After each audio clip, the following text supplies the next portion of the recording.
Jangankan sholat masuk surga, yang mau saya tanya, adakah perintah sholat 5 waktu di dalam Al-Quran, yaitu sholat subuh, zuhur, asar, maghrib, dan isya? Di mana itu dalilnya? Bisa jawab pertanyaan saya, saudaraku? Jangan hanya ngajak orang masuk Islam. Saya itu orang yang berakal, nggak bisa diakal-akalin. Ya, terima kasih. أعوذ بالله من الشيطان الرجيم بسم الله الرحمن الرحيم Bismillahirrahmanirrahim. Assalamualaikum warahmatullahi wabarakatuh. Alhamdulillahirrabbilalamin. Wassalatu wassalamu ala asyrafil anbiya'i wal mursalin wa ala alihi wa sahbihi rasulillahi ajma'in. Rabbi shrah li sadri wa yassir li amri wahlul 'uqdatam min lisani yafqahu qawli. Saudara sekalian, pada kesempatan kali ini kita akan mencoba memberikan tanggapan, jawaban terhadap potongan video yang baru saja kita saksikan di awal video ini tadi. Penyampaian dari seorang Mikana. Mikana ini adalah salah seorang dari apologet Kristen dari denominasi, kalau saya tidak salah, dia ini Oneness ya. Dia ini kalau saya tidak salah dari Oneness, salah satu sekte yang ada di kekristenan. Dari potongan video tadi ada 3 poin yang saya tangkap. Pertama, tentang tantangan dia meminta mana dalil atau dasar gitu ya, perintah untuk melaksanakan sholat 5 waktu di dalam Islam ini. Itu yang pertama. Yang kedua, dia juga mengatakan jangan hanya menyuruh orang untuk masuk Islam. Dan yang ketiga, saya ini orang berakal, jadi tidak bisa diakal-akali. Nah, itu poin-poin yang menurut saya perlu ditanggapi. Pertama, berkaitan tentang dalil perintah untuk melaksanakan sholat 5 waktu, di mana dia tadi begitu yakin mengatakan bahwasanya di dalam Al-Quran tidak ada perintah untuk melaksanakan sholat 5 waktu. Perlu diketahui Mikana dan juga saudara-saudaraku yang beragama Kristen lainnya, di dalam Islam itu kami umat Islam tidak akan melaksanakan syariat ibadah kalau tidak ada perintahnya di dalam sumber hukum Islam, baik itu di Al-Quran, di hadis, di ijma', di qiyas, istihsan, istishad, maslahat mursal, qaul sahabi, sadr zara'i, dan urf ya. Jadi kami tidak akan melakukan sebuah syariat, sebuah ritual ibadah yang tidak ada dalilnya, itu tidak akan kami lakukan. Dengan kata lain, apa yang kami lakukan pasti ada dalilnya. Jangan disamakan dengan kekristenan. Di dalam kekristenan itu apa yang kalian lakukan banyak yang tidak konsisten dan tidak didapati di dalam perintahnya ya. Tidak didapati perintahnya di dalam Alkitab. Bahkan lain yang dikatakan Alkitab, lain yang kalian buat. Nah, itu banyak. Ya, tidak perlu disebutkan satu persatu, itu sudah jelas banyak. Nah, berkaitan dengan poin pertama tadi, mana dalilnya? Ada beberapa ayat perintah untuk melaksanakan sholat di dalam Al-Quran itu. Hanya saja ada beberapa ayat itu menggunakan langsung kata-kata sholat, dan juga ada yang menggunakan kata-kata tasbih. Dan di lain ayat ada yang menggunakan kata-kata warka'u ma'ar roki'in, misalnya kata-kata ruku dia pakai. Kemudian ada lagi yang menggunakan kata-kata az-zikr, mengingat Allah begitu ya. Ada juga mengatakan dengan memuji Allah begitu. Tidak langsung dengan kalimat lafaz sholat, karena kata-kata sholat itu bisa disebut dengan sebutan sholat, bisa disebut dengan bertasbih, bisa disebut juga dengan az-zikr atau mengingat Allah itu sendiri, dan juga memuji Allah. Itu banyak sebutan-sebutan nama lain daripada sholat itu. Nah, berkaitan dengan dalil perintah sholat, ada beberapa ayat kita coba sampaikan. Pertama, yang tertuang di dalam surat Al-Isra ayat ke-78. Ya, surat Al-Isra ayat 78 bunyinya, Bismillahirrahmanirrahim. Aqimis sholata liduluki syamsi illa ghasaqil laili wa qur'anal fajr. Innal qur'anal fajri kana mashhudah. Artinya, dirikanlah sholat dari sesudah matahari tergelincir sampai gelap malam, dan dirikan pula lah sholat subuh. Sesungguhnya sholat subuh itu disaksikan oleh malaikat. Nah, ini di sini sebetulnya satu ayat ini sudah mewakili tuh tentang waktu sholat yang 5 waktu. Pertama ada perkataan dari tergelincir matahari. Dari tergelincir matahari itu adalah waktu siang hari. Ya. Itu dari zuhur dan asar. Itu waktu tergelincirnya matahari, ada 2 sholat. Kemudian hingga gelapnya, sampai gelapnya malam. Di gelapnya malam itu juga ada 2 sholat. Sholat maghrib, sholat isya. Lalu di ayat ini juga tadi disebutkan dirikan sholat subuh, karena sholat subuh itu disaksikan oleh para malaikat. Dari satu ayat ini sudah mewakili 5 waktu sholat yang ada. Makanya aqimis sholati alal waqtiha. Dalam syariat begitu, dirikan sholat tepat pada waktu yang telah ditentukan. Itu yang pertama. Kemudian di dalam surat Hud ayat yang ke-114. Perhatikan baik-baik Mikana ya, jangan terlalu nampak bodohnya. Di dalam ayat ini bunyinya begini. Bismillahirrahmanirrahim. Wa aqimis sholata tarafayin nahari wa zulafa minal laili. Innal hasanati yuzhib as-sayyi'at. Dzalika dzikra lidzakirin. Artinya, dan dirikanlah sholat pada kedua tepi siang. Ya, kedua tepi siang. Dua tepi siang itu artinya subuh dan asar.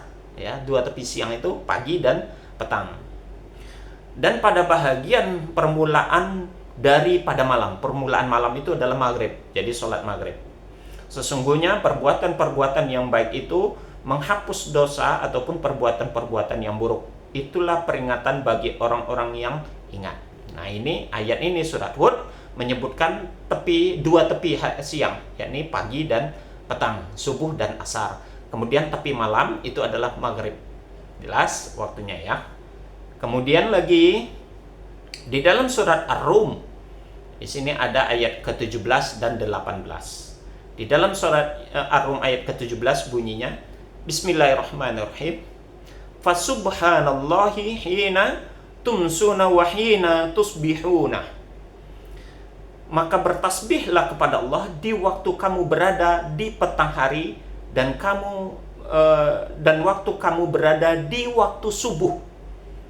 Ya, kemudian di ayat yang ke-18 disebutkan lahul hamdu fis samawati wal ard wa asyiyan wa hina tuzhiruna. Dan baginya lah segala puji di langit dan di bumi, dan di waktu kamu berada pada petang hari dan di waktu kamu berada di waktu zuhur. Semakin genap dan semakin lengkap. Disebut di siang hari ada waktu zuhur, ada waktu asar, ada waktu maghrib, dan ada waktu malam, dan bahkan ada waktu subuh. Disebutkan semuanya. Kemudian di dalam surat Qaf ayat yang ke-39 dan ayat yang ke-40. Di sana dikatakan, fasbir ala ma yaqulu wasabbih bihamdi rabbika qabla tulu'i syamsi wa qabla al-ghurub. Ya, wa qabla al-ghurub. Maka bertasbihlah, maka bersabarlah kamu terhadap apa yang mereka katakan, dan bertasbihlah sambil memuji Tuhanmu sebelum terbitnya matahari. Artinya itu subuh. Dan sesudah terbenamnya, artinya maghrib. Dan di ayat ke-40 dikatakan wa minal laili fasabbihu wa adbara sujud. Artinya, dan bertasbihlah kamu ya kepadanya di malam hari dan setiap selesai sembahyang. Jadi ini beberapa ayat yang menunjukkan tentang waktu-waktu bagi umat Islam melaksanakan sholat yang 5 waktu. Disebutkan itu tadi ada subuh, ada zuhur, ada tepi siang dan tepi malam, ya. Awal siang sebelum terbitnya fajar, dan sebelum terbenamnya matahari itu adalah waktu asar. Itulah waktu-waktu itu. Jadi sekali lagi ya, Mikana dan saudara-saudaraku yang lain beragama Kristen yang mungkin sepahaman ingin mendukung pendapat Mikana. Ini ayat-ayat di dalam Al-Quran yang menunjukkan tentang waktu-waktu sholat yang 5 waktu itu kita laksanakan.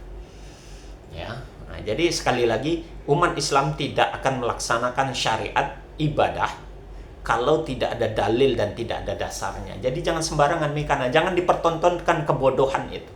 Jangan dinampakkan ketololan dan ketidakpengetahuan itu. Ya, semoga nih video ini sampai ke Mikana ini ya, sampai ke Mikana. Itu yang pertama tentang dalil waktu sholat. Kemudian dia katakan tadi Jangan hanya suruh orang untuk masuk Islam. Begini, Mekana, dan juga saudara-saudaraku yang beragama Kristen lainnya. Islam atau orang-orang Islam tidak pernah memaksa dan menyuruh orang yang di luar Islam untuk masuk ke dalam Islam. Tidak pernah ada syariatnya, anjuran di dalam Al-Quran itu ataupun hadis kami memaksa umat di luar Islam untuk masuk Islam. Kami diikat oleh ayat la ikraha fiddin. Tidak ada paksaan untuk masuk ke dalam agama Islam ini. Kemudian diikat lagi lakum dinukum waliyadin. Bagimu agamamu dan bagiku agamaku. Jelas kedudukannya. Makanya tidak ada di dalam Islam itu misi islamisasi, itu tidak ada. Lain dengan Kristen. Justru kalau di Kristen ada kristenisasi. Dengan program kristenisasi orang dibujuk-bujuk, orang dipaksa-paksa untuk masuk Kristen, orang diiming-iming, ya, diberikan imbalan untuk bisa masuk ke dalam kekristenan. Ya, dengan segala cara, dengan program-program yang ya ini sudah menjadi rahasia umum. Makanya di dalam Islam itu tidak ada sales agama. Ya, kalau di kekristenan ya itu sekali lagi tidak usah ditutup-tutupi itu. Itu sudah banyak. Yang menarik-narik orang untuk bisa masuk ke dalam Kristen itu sudah banyak. Bujuk rayu, iming-iming, dikasih ini, dikasih itu agar mereka mau dibaptis. Nah, itu tuh sudah banyak. Di dalam Islam itu tidak pernah. Oke? Kemudian yang terakhir dia katakan tadi, saya ini orang berakal dan tidak bisa diakal-akali.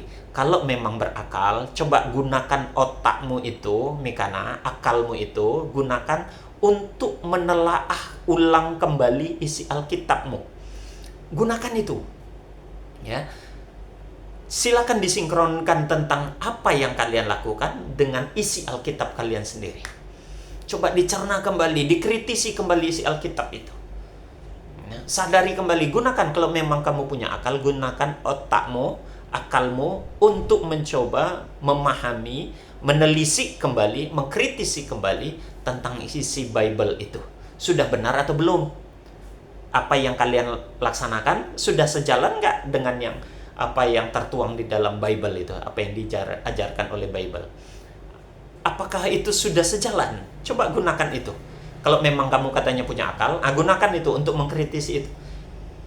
Karena sepengetahuan saya, dan itu juga sudah menjadi rahasia umum, syariat ataupun apa yang dilakukan oleh saudara-saudaraku yang beragama Kristen, itu banyak yang kalian lakukan itu tidak sejalan dengan Alkitab sendiri. Lain kata Alkitab, lain yang kalian buat. Ya, salah satu contoh saja, nggak ada perintah untuk melaksanakan ibadah di hari Minggu di dalam Alkitab itu tuh nggak ada. Tapi kenapa kalian melaksanakan ibadah di hari Minggu? Yesus tidak pernah melaksanakan ibadahnya itu dengan bernyanyi, tidak pernah. Tapi kenapa kalian lakukan? Yesus ibadahnya dengan dengan bersujud, membungkukkan badannya, menyampaikan mukanya ke tanah, ya. Dengan gerakan-gerakan itu sana ibadah yang dilakukan oleh Yesus. Kenapa tidak kalian lakukan itu? Nah, pernahkah itu Mikana kamu kritisi itu dengan cara ibadah yang kamu lakukan itu sudah sesuai belum dengan Alkitab? Dan banyak lagi yang lainnya. Yesus disunat, kalian tidak sunat. Yang laki-laki itu dianggap itu hanya ritual dan budaya Yahudi. Dengan berbagai alasan apa yang ada di Alkitab tidak kalian lakukan. Coba gunakanlah otakmu itu yang katanya punya akal, gunakanlah akalmu untuk itu. Semoga ini menjadi pencerahan dan menjadi iktibar bagi Mikana khususnya. Semoga sekali lagi video ini sampai ke tangannya Mikana. Demikian saudara, kita tutup dengan kafaratul majelis. Subhanakallahumma wa bihamdik, asyhadu an la ilaha illa anta, astaghfiruka wa atubu ilaik. Assalamualaikum warahmatullahi wabarakatuh. سبيل الدموع سبيل مريح تنهدى يا صاحي كي تستريح وبث